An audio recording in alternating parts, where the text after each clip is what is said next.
Cette année, bah, si tu prends, j'en ai compté 7, hein, mais peut-être que tu en ajouteras ou que tu en enlèveras. En enlever, je ne crois pas, mais 7.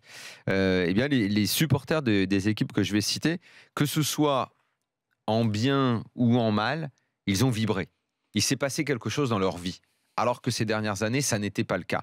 Évidemment, Monaco, le parcours en Coupe d'Europe, le parcours en championnat, gagner le titre de cette façon, je crois qu'il n'y a pas beaucoup besoin d'aller plus loin pour démontrer à quel point ils ont vibré.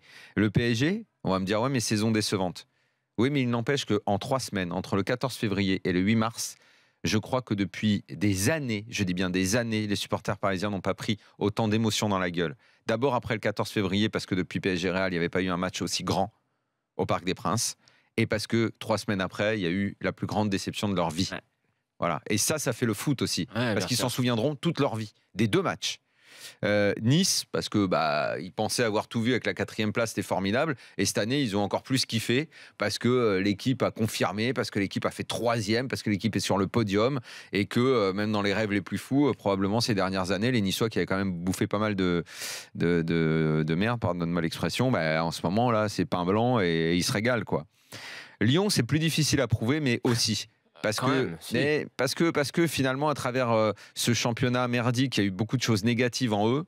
Il y a eu dans l'Europa League l'espoir d'une renaissance. Il y a quand même eu, j'imagine pour eux, excuse-moi, mais le match contre la Roma et le match contre Beşiktaş, ça a beaucoup, ça les a transportés. La séance de pénaux en Turquie, je suis désolé, ça a dû les faire vibrer, les Lyonnais. D'ailleurs, même nous, neutres devant la télé, t'es là, tu dis ouais putain quand même et tout.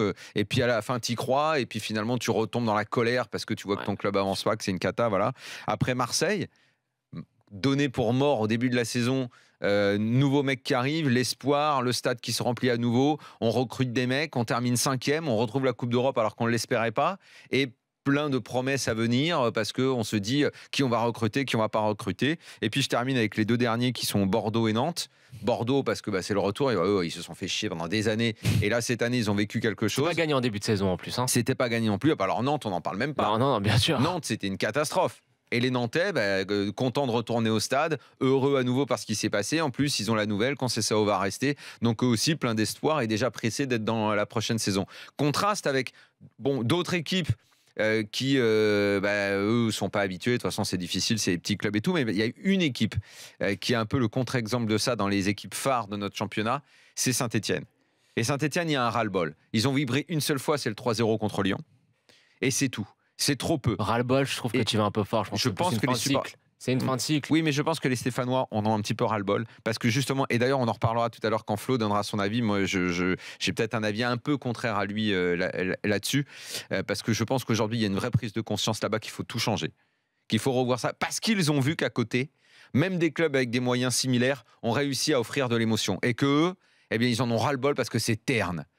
C'est terne et ils ne peuvent se cacher que derrière des bilans et dire « Oui, mais on a quand même bien travaillé. Oui, mais Galtier a bien travaillé. » Oui, mais au niveau émotion, c'est trop pauvre. Trop pauvre. Voilà.